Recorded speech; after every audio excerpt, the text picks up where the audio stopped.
Hello नमस्ते, welcome to अलीका classes. इस class में हम 10वां चैप्टर पढ़ेंगे। 10वें चैप्टर का नाम है कृषिका करमवीरा। कृषिका होता है किसान, करमवीरा करमवीर। किसान ही करमवीर है, किसान ही सच्चे करमवीर है, किसान ही करमवीर है। चैप्टर को स्टार्ट करते हैं। सूर्यस्तप्तु मेघा वा वर्षन्तु विपुलं जलम, कृषिका कृषिको नित्यं शीतकाले अपि कर्मठौ। सूर्यस्तप्तु, सूर्य है तप्तु, सूर्य तपता है। मेघा वा वर्षन्तु, मेघा यानी के बादल बरसते हैं। विपुलम जलम, विपुलम होता है बहुत सारा, अत्यधिक। जलम जल, सूर्य तपता है और बादल बहुत ज़्यादा जल बरसाते हैं। सूर्य तपता है और बादल अत्यधिक जल बरसाते हैं। कृषिका कृषिको, कृषिका होता है किसान, कृषिको होता है महिला किसान। नित्यम लगातार, शीतकाले अपि शीतकाल में भी, कर्मठौ क्रियाशील रहते हैं, कर्मठ रहते हैं। किसान और महिला किसान लगातार शीतकाल में भी क्रियाशील रहते हैं। यानी कि कहना चाह रहा है चाहे गर्मी हो, सूर्य तपता रहे, चाहे बारिश हो रही हो, फिर भी जो किसान है और महिला किसान है वे लगातार कर्मठ रहते हैं, यानी कि अपना काम करते रहते हैं। यानी कि जो किसान है वो चाहे गर्मी हो, चाहे सर्दी हो, चाहे कैसा भी मौसम हो, वो अपने खेतों में काम करते रहते हैं, क्रियाशील रहते हैं। नेक्स्ट है ग्रीष्मे, ग्रीष्म ऋतु में। ग्रीष्मे शरीरम सस्वेदं शीते कंप्यम सदा, हलेन च कुदालेन तौ ते क्षेत्राणि कृषितः। ग्रीष्म में, गर्मी में, शरीरम शरीर, सस्वेदम, सस्वेदम होता है पसीना, शीते शीत ऋतु यानी कि सर्दी ऋतु में, कंप्यम कांपना, सदा हमेशा। गर्मी में शरीर पसीने से लथपथ रहता है, सर्दी में शरीर हमेशा कांपता रहता है। यानी कि गर्मी में वो पसीने से लथपथ रहते हैं और सर्दी में उनका शरीर कांपता रहता है। हलेन च कुदालेन, हल और कुदाली के साथ, वे दोनों तव यहाँ पे वे दोनों है, वे दोनों का अर्थ है महिला किसान और नर किसान। वे दोनों अपने अक्षेत्र को यानी कि अपने खेत को जोतते रहते हैं। करता होता है जोतते रहना। यानी कि चाहे किसान पसीने से लथपथ हो, चाहे सर्दी में कांपता रहे, वह हल और कुदाली से अपने खेत को जोतता रहता है, अपने काम में क्रियाशील रहता है। नेक्स्ट है पादयोर पदत्राणे शरीरे वसनानि नो, निर्धनम जीवनम कष्टम सुखम दूरे ही तिष्ठति। पादयोन पदत्राणे, पाद होता है पैरों में जूते नहीं हैं, पैरों में जूते नहीं हैं। शरीरे, शरीर पर, वसनानी वस्त्र, शरीर पर वस्त्र नहीं है, यानी कि उनके पैरों में जूते नहीं हैं और उनके शरीर पर वस्त्र नहीं है। निर्धनम जीवनम कष्टम सुखम दूरे ही तिष्ठति। निर्धनम जीवनम कष्टम, निर्धन का जीवन कष्ट युक्त होता है। सुखम दूरे ही तिष्ठति, सुख तो उनसे दूर ही रहता है। इसमें कहा गया है कि उनके पैरों में जूते नहीं हैं, शरीर पर वस्त्र नहीं है। गरीबी का जो जीवन होता है, निर्धन का जो जीवन होता है, वो कष्ट से युक्त होता है, यानी कि उसमें हमेशा कष्ट ही रहते हैं। सुख तो उनसे दूर ही रहता है। यहाँ पर किसान को निर्धन कहा गया है और कहा गया है कि उनके पास ना कपड़े हैं ना जूते हैं, वो हमेशा सुख से दूर ही रहते हैं। नेक्स्ट है गृहम जीर्णम न वर्षासु वृष्टिम वारितुम समम, तथापि करमवीरतम कृषकाणाम न नश्यति। गृहम जीर्णम, गृहम घर, जीर्णम टूटा फूटा, घर टूटा फूटा है यानी कि घर पुराना है। गृहम जीर्णम, घर पुराना है। न वर्षासु, वर्षासु, वर्षासु में सप्तमी विभक्ति है, वर्षासु वर्षा में। वृष्टिम वार्यतुम, वार्यतुम होता है दूर करना। समम होता है समर्थ। उनका घर पुराना है, टूटा फूटा है। वर्षा ऋतु में जो वर्षा होती है उसको दूर करने में भी समर्थ नहीं है, यानी कि जो उनका घर है उसमें से वर्षा, जो बारिश होती है वो अंदर आती रहती है। उनका घर वर्षा को दूर करने में भी, वर्षा के पानी को दूर करने में भी समर्थ नहीं है। तथापि करमवीरत्वम कृषकाणाम न नश्यति, तथापि फिर भी करमवीरत्वम, करमवीर कृषकाणाम कृषक महिलाओं से न नश्यति, नष्ट नहीं होती है। फिर भी परिश्रम करने की भावना किसान महिलाओं से नष्ट नहीं होती है, यानी कि इतना सब होने के बाद भी उनका घर तक नहीं है, उनके घर से उनकी बारिश तक नहीं रुकती है, वो इतने भी समर्थ नहीं है कि उनका घर अच्छा हो, वो बारिश से अपना बचाव कर सके। फिर भी वो अपनी परिश्रम करते रहते हैं। परिश्रम करने से उनका मन नष्ट नहीं होता है, यानी कि परिश्रम करना ही वो सर्वश्रेष्ठ समझते हैं। नेक्स्ट है तयो सर्मेण क्षेत्राणि सस्या पूर्णानि सर्वदा धरित्री सरसा जाता या शुष्का कंटकावृता। तयो उनकी किनकी, जो किसान महिला है और जो किसान है। तयो सर्मेण उनकी परिश्रम के द्वारा ही अक्षेत्राणि खेत, सस्या पूर्णानि सर्वदा, सस्या पूर्णानि होता है फसलों से भरे हुए। उनकी मेहनत से ही, उनकी परिश्रम से ही जो खेत है हमेशा फसलों से युक्त हैं। उनकी धरित्री सरसा जाता, धरती सरस हो गई है। या शुष्का कंटकावृता, जहाँ से शुष्क थी और कांटों से युक्त थी वो धरती भी उनकी मेहनत से सरस हो गई है, यानी कि वहाँ पर भी फसल उगने लग गई है। नेक्स्ट है शाक मन्नम फलम दुग्धम दत्वा सर्वेभ्य एव तौ सुधा त्रिशाकुलौ नित्यम विचित्रौ जनपालकौ। शाकम अन्नौ, यानी कि शाक होता है सब्जी, अन्नम अन्न, सब्जी अन्न फल दूध देकर सभी को ही, तौ दोनों, वे दोनों सभी को दूध फल शाक अन्न देते हैं। सुधा त्रिशाकुलौ नित्यम विचित्रौ जनपालकौ। सुधा होता है भूख, त्रिषा प्यास, भूख और प्यास से आकुल, लगातार, नित्यम होता है लगातार, विचित्र जनपालकौ वे विचित्र जनपालक हमेशा भूख और प्यास से व्याकुल रहते हैं, यानी कि वे दोनों सब्जी अन्न फल दूध देते हैं सभी के लिए, फिर भी वे विचित्र जनपालक हमेशा लगातार भूख और प्यास से व्याकुल रहते हैं। इस चैप्टर में जो हमें बताया गया है वो किसानों के हालात के विषय में बताया गया है कि किस प्रकार वो सारा साल मेहनत करते हैं, चाहे गर्मी हो चाहे सर्दी हो, वो हमेशा मेहनत करते रहते हैं, फिर भी उनके हालात में कोई सुधार नहीं है। वो खुद तो भूख प्यास से व्याकुल रहते हैं लेकिन बाकी सभी को फल दूध सब्जी अन्न प्रदान करते हैं। उनके पास ना ही कपड़े हैं, ना ही जूते हैं, ना ही अच्छा घर है, लेकिन फिर भी वो मेहनत करते रहते हैं। ये चैप्टर इतना ही है। इसके बाद इसकी एक्सरसाइज करते हैं।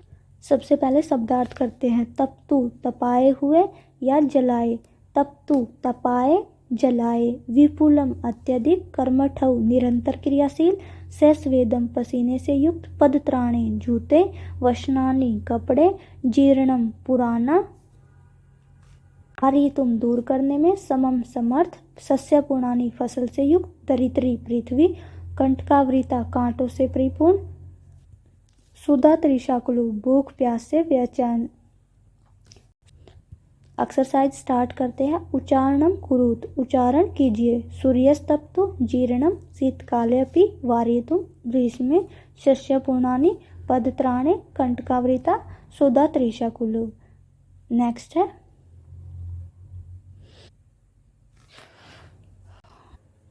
श्लोकांशान योज्यते, श्लोक के जो अंश है उनको मिलाइए। आपको ये कै पार्ट और ख पार्ट दिया हुआ है, इसमें श्लोक का कुछ पार्ट इधर है और कुछ पार्ट इधर है, इनकी मैचिंग करनी है। स्टार्ट करते हैं। गृहम जीर्णम न वर्षासु, हमने जब श्लोक पढ़ा था, श्लोक में हमने पढ़ा था घर उनका टूटा फूटा है, वर्षा से भी वो उनको नहीं बचा पाता है। तो यहाँ पर क्या होगा, वरिष्ठिम वारितुम समम, क्या होगा, वरिष्ठम वारितुम समम। यहाँ पर गृहम जीर्णम न वर्षासु वरिष्ठम वारितु समम, तो यहाँ पर क्या हो जाएगा, वरिष्ठम वारितुम समम। हलेन च कुदालेन, हल और कुदाल से वे अपने क्षेत्रों को कसते रहते हैं। हलेन च कुदालेन तौ त क्षेत्राणि कर्षते। यहाँ पर क्या होगा, हलेन च कुदालेन तौ तु क्षेत्राणि कर्षते। नेक्स्ट है पाद्योन पदत्राणे, उनके पास जूते नहीं है और शरीर पर वस्त्र नहीं है, इसका क्या होगा, पाद्योन पदत्राणे शरीरे वसनानि नो। नेक्स्ट है तयो सर्मेण क्षेत्राणि, उनकी परिश्रम से क्षेत्रों में यानी कि खेतों में हमेशा क्या रहता है, फसलों से युक्त। तयो सर्मेण क्षेत्राणि सस्यपूर्णानि सर्वदा।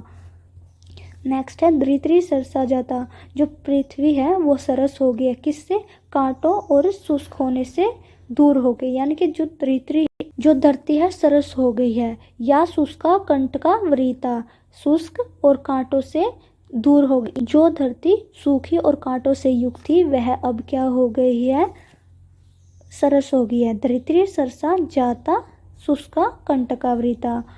एक बार फिर से देखते हैं। गृहम जीर्णम न वर्षासु वरिष्ठिम वारितुम समम, हलेन च कुदालेन तौ तु क्षेत्राणि कर्षते। पाद्योन पत्राणे शरीरे वसनानि नो, तयो सर्मेण क्षेत्राणि सस्यपूर्णानि सर्वदा। धरित्री सरसा जाता या शुष्का कंटकावृता। नेक्स्ट है उपयुक्त कथनानाम सक्षमम, उपयुक्त कथनानाम समक्षम आम, अनुपयुक्त कथनानाम समक्षम न इति लिखित, यानी कि जो सही कथन है उसके सामने आम लिखना है और जो अनुपयुक्त कथन है, उचित नहीं है, उसके सामने न लिखना है। कृषका शीतकाले अपि कर्मठा भवन्ति, किसान जो है शीतकाल में भी कर्मशील रहते हैं, ये सही है आम। कृषका हलेन क्षेत्राणि न कृषन्ति, जो किसान है वो हल के द्वारा क्षेत्र नहीं कृषते, ये गलत हो जाएगा क्योंकि वो हल के द्वारा क्षेत्रों को जोतते हैं, तो ये यहाँ पर लिखा है आम, आपको भी ऐसे ही लिखना है। कृषका सर्वेभ्य अन्नम यच्छन्ति, किसान सभी के लिए अन्न देते हैं, ये सही हो जाएगा, तो यहाँ पर क्या हो जाएगा आम, क्योंकि किसान सभी के लिए अन्न देते हैं, यहाँ पर हो जाएगा आम।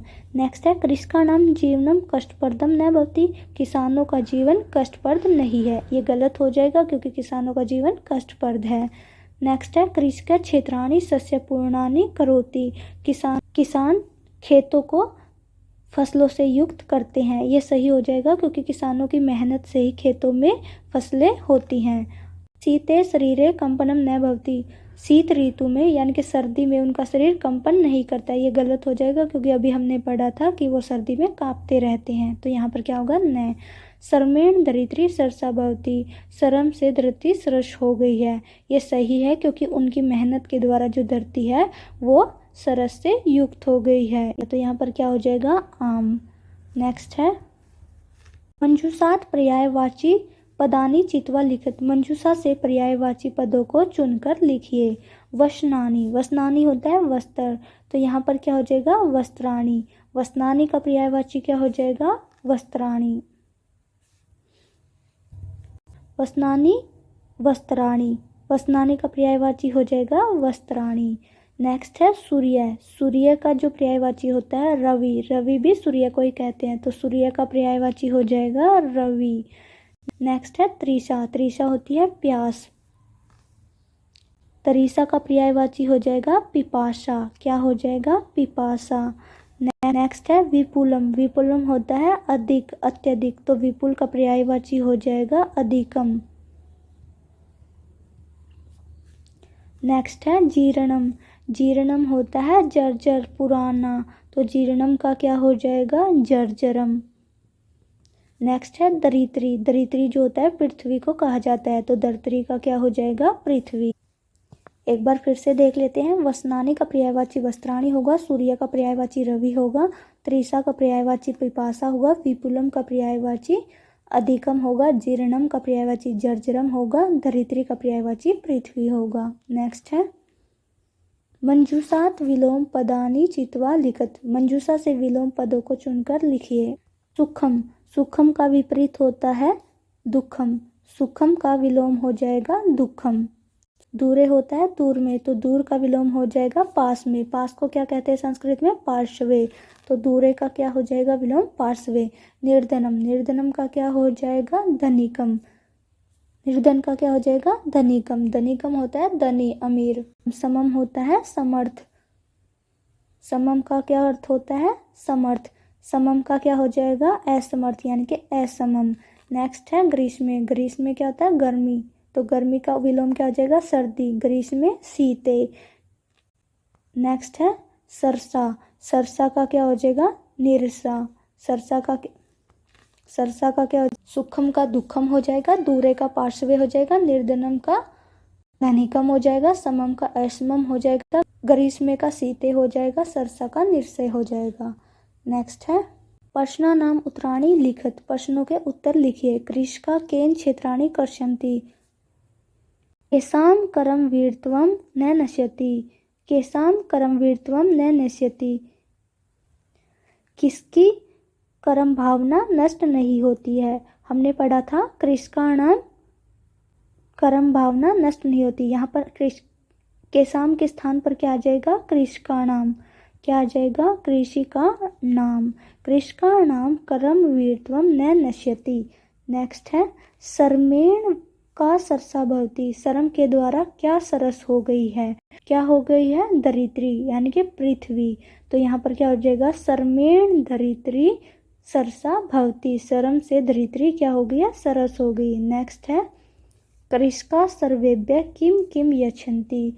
किसान सभी के लिए क्या क्या देते हैं? हमने पढ़ा था अन्न देते हैं, साग देते हैं, दुग्ध देते हैं। तो यहाँ क्या हो जाएगा? कृषिका सर्वेभ्य अन्नम दुग्धम यच्छन्ति। अन्नम दुग्धम यच्छन्ति। नेक्स्ट है कृषिकात् दूरे किम तिष्ठति। कृषिकात् दूरे किम तिष्ठति। कृषक से दूर क्या रहता है? किसान से दूर क्या रहता है? किसान से दूर क्या रहता है? सुख। तो यहाँ पर क्या हो जाएगा? कृषिकात् दूरे सुखम तिष्ठति। एक बार फिर से करते हैं। कृषिका केन क्षेत्राणि कर्षन्ति? कृषिका हलेन क्षेत्राणि कर्षन्ति। केसाम करम वीरतम न नश्यति। केसाम के स्थान पर हो जाएगा कृषिकाणाम। कृषिकाणाम करम वीरतम न नश्यति। सरमेण का सरसा भवति। सरमेण धरित्री सरसा भवति। कृषिका सर्वेभ्य किम किम यच्छन्ति। कृषिका सर्वेभ्य अन्नम दुग्धम यच्छन्ति। कृषिकात् दूरे किम तिष्ठति। कृषिकात् दूरे सुखम तिष्ठति। ये चैप्टर हो गया है। चैप्टर की एक्सरसाइज भी हो गई है। आई होप कि आप सभी को समझ आया होगा। इस क्लास में इतना ही पढ़ेंगे। नेक्स्ट क्लास में नेक्स्ट चैप्टर पढ़ेंगे।